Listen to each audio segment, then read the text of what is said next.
भाजपकडून लोकसभेच्या उमेदवारांची 5वी यादी जाहीर। कंगना रनौतसह अभिनेता अरुण गोविल यांना उमेदवारी। काँग्रेसच्या 5व्या यादीत 3 उमेदवारांच्या नावाची घोषणा। चंद्रपूर लोकसभेकरता प्रतिभा धानोरकरांना उमेदवारी। चंद्रपूरमध्ये मुनगंटीवार विरोधात धानोरकर रंगणार सामना।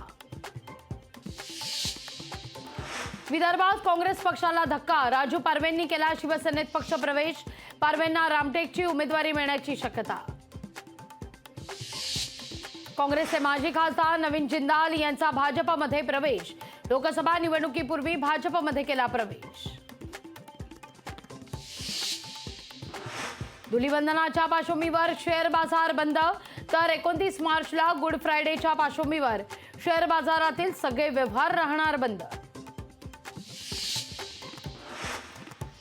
राज्यात तापमान आणखीन वाढणार। विदर्भात तापमानाचा पारा 40 अंश सेल्सिअसच्या पार। होळीनंतर तापमान आणखीन वाढण्याची शक्यता। मुंबई इंडियन्सचा पहिल्या सामन्यात 6 धावांनी पराभव। गुजरातनं विजयाकरता दिला होता 169 धावांचा आव्हान।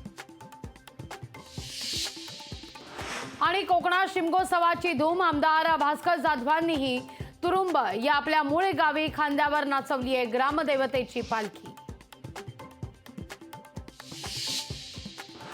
आणि देशभरात धुलीवंदनाचा उत्साह। लोकशाही मराठीच्या सगळ्या प्रेक्षकांना होळीच्या हार्दिक शुभेच्छा। शिवशक्ती नावावर आंतरराष्ट्रीय संघटनेचं शिक्कामोर्तब। चांद्रयान 3 मोहिमेच्या ऐतिहासिक यशाच्या 7 महिन्यांनी नावावर शिक्कामोर्तब। नाशिक जिल्ह्यात दुष्काळाची दाहकता। दुष्काळामुळे जनावरांकरता चारा आणि पाण्याचा मोठा प्रश्न। भाजप अध्यक्ष जे.पी. नड्डांच्या पत्नीची दिल्लीतल्या गोविंदपुरीमधून कार चोरीला। कारचा ड्रायव्हर जेवायला गेला असता कार गेली चोरीला।